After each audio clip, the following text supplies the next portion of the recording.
Анан ары жылабыз, урматтуу мекендештер, азыр октагонго өзбекстандык файтер Аманжол Жумабаев чакырылган кези.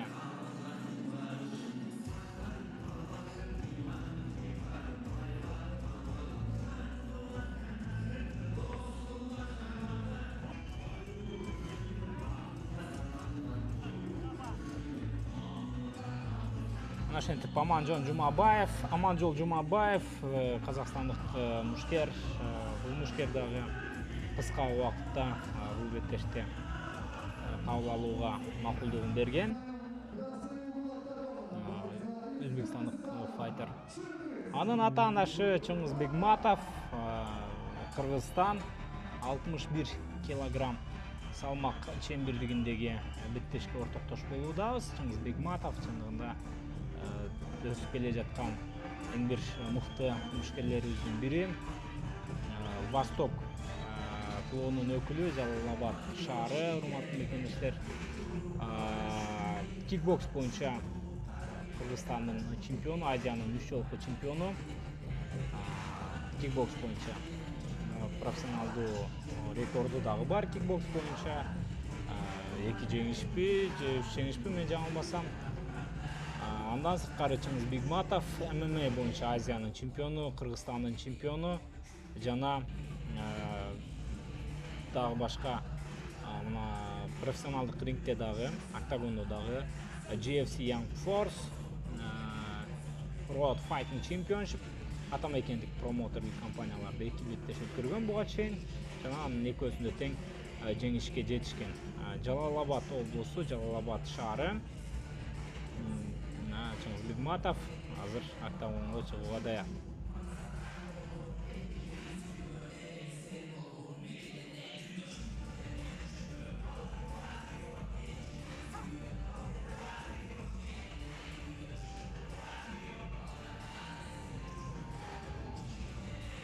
Урматтуу мекендештер, 2 спортчу тең октагондун ичинде азыр ринг анонсер сөз түрдө мушкерлерди тааныштырат. Биз андан кийин беттешти көрүп баштайбыз.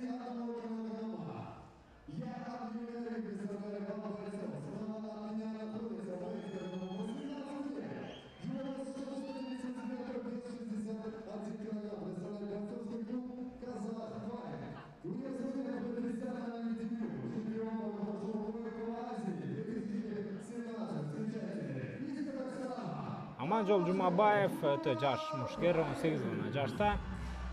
Кас Файт командасынын өкүлү. Дебюттук өрөөлү.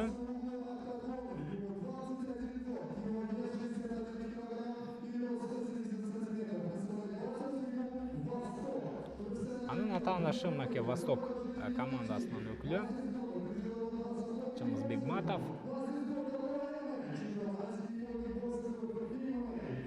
Кикбокс боюнча Азиянын, ММА боюнча дагы Азиянын чемпиону Чыңгыз Бегматов.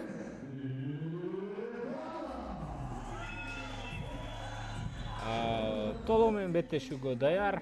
Буга чейинки 2 беттешинде дагы ата-анашынын мөөнөтүнөн мурда утуп алууга жетишкен.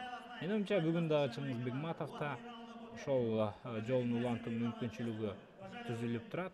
Болгону бар тең анын колунда, эми калганы Кудайдын колунда. Беттеш башталды. Аманжол Жумабаев, Чыңгыз Бегматов, урматтуу мекендештер, Кыргызстан жана Казакстан файтерлеринин беттешине ортоктош болуп жаткан чагыңыздар. Азыр Чыңгыз Бегматов бул жөнөкөй эле тааныштырып кое турган болсо сакалча мушкер. Ал эми анын ата-анашы Аманжол Жумабаев, казакстандык файтер. Мынакей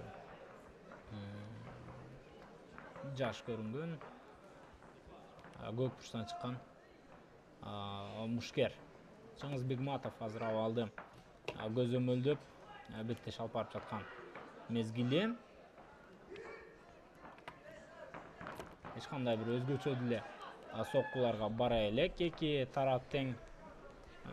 Бирок Чыңгыз Бегматов мынакей кикбокс боюнча чебер болсо дагы, Азиянын ушул чемпиону болсо дагы, күрөштө дагы өзүнүн мыктылыгын көрсөтүп келет. Андыктан кик урматтуу мекендештер, Чыңгыз Бегматовдун аткаруусунда андан ары Аманжол Жумабаев дагы ачык эле чабуулга барган кези.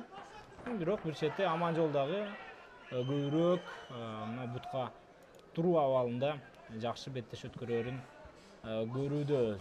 Анткени менен азырынча бир сокку болду окшойт. Андан башка эч кандай өзгөчө чабуулун көргөн жокпуз. Жумабаевдин Чыңгыз Бегматов абалды көзөмөлдөдү жана тосуп алууда таамай сокку тийип калды. Аманжол кулаган менен андан ары жатып калган жок. Бар тең жайында ал бутунда турган, бирок бул жерде мынчындап беттеш бүттү окшойт. Жок. Туюк коргонуу калыс токтоткон жок. Албетте беттешти Жумабаев дагы болсо кыймылдап жаткан. Андан кийин беттешти секунданттар гана токтотуша алды. Ушундай урматтуу мекендештер, Чыңгыз Бегматов эч кандай кыйынчылыксыз биринчи раундда беттешти жыйынтыктап отурат. Да, решили секундант сейчас все-таки остановить этот бой, потому что там очень четкий удар пропустил их боец. И было решено секундантами этот бой остановить. Потому что все-таки видно, что боец молодой, все впереди. И вот именно на этом этапе получить большое повреждение, конечно, равносильно завершению карьеры. Поэтому правильное решение, я думаю, здесь секундантов было. Поплыл полностью боец. И в итоге побеждает. Сейчас Аманжол Жумабаев. Точнее, Чыңгыз Бегматов, да.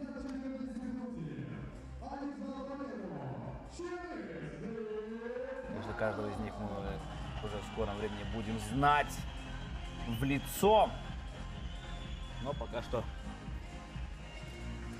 будем иногда ошибаться. Но это, конечно же, временное явление.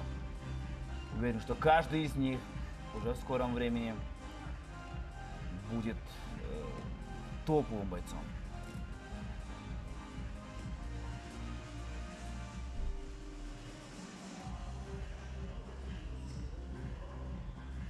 Да, вот здесь именно. Дергал Бегматов своего соперника. Тот пошел вперед и в этот самый момент поймал прямым ударом Чыңгыз